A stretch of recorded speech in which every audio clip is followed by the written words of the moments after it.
আপনাদের সামনে একজন প্রবাসীর গল্পটা তুলে ধরবো। আমি একজন প্রবাসী, তারপর একটা প্রবাসীর গল্পটা তুলে ধরবো।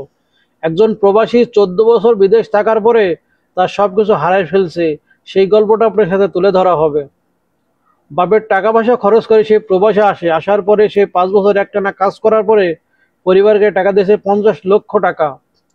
তারপরে পরিবারের লোকের কাছে জিজ্ঞেস করলে কয়, টাকা পয়সা দিছো, টাকা পয়সা গচ্ছিত আছে, কোনো টেনশন নাই, ঘর বাড়ি শাস্তি সবই তোমার জন্য, এটা আমার জন্য না।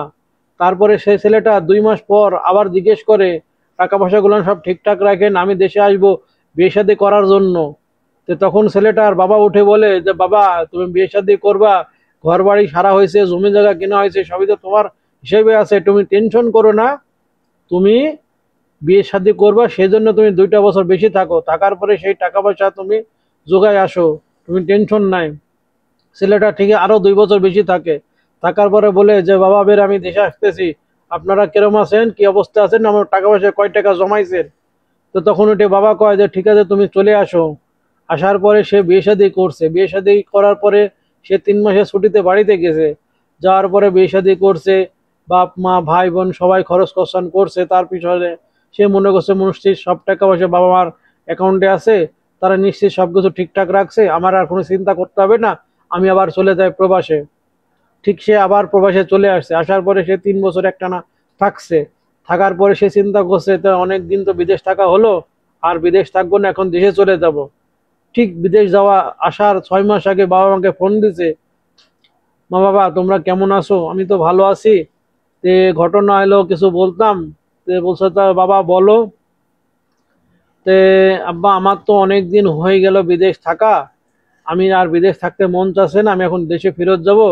যাই ভাবছি যে জমি জায়গা যা আছে সেগুলো আবাদ পানি করব, আর সাথে কিছু গরু ছাগল মুরগি পুষবো, এরকম চিন্তা করতেছে।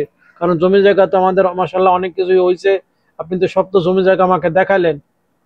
তে তখন বাবা ওইটাই কয় যে, বাবা হ্যাঁ সবই তো ঠিক আছে, জমি জায়গা তো সবই তো ঠিক আছে, তোমার নামেই কিনতে চাইছিলাম, কিন্তু তোমার ছোট ভাইকে কিছু দিতে যাই সেরে, তোমার বোনকে কিছু দিতে যাই সেরে, তোমার আর একটা ভাই আছে তাকে কিছু দিতে যাই সেরে, লাস্টে দেখছি জমি জায়গা সবই তো কম হয়ে যাচ্ছে।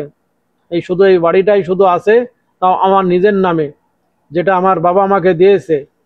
তো তখন ছেলেটা ওইটা কয় যে, বাবা আপনাকে আমি তো এত টাকা পাঠাইলাম, এই 7-8টা বছরে ম্যাক্সিমাম আমরা টাকা দিয়েছি 70 থেকে 80 লক্ষ টাকা, তাহলে সেই টাকাগুলো আপনি কি করলেন? বলে, সেই টাকা দিয়ে তো ফ্যামিলি চালাইছি, আর জমি জায়গা কিনতে ঘর বাড়ি সাজছি, এর মধ্যে তো তো আর টাকা তোমার জন্য রাখতে পারি নাই। এ চিন্তা করো না, তুমি দরকার হয় 2-3 বছর থাকো, থাকার পরে তুমি তোমার টাকা পয়সা নিয়ে বিজনেস করার জন্য চলে আসো।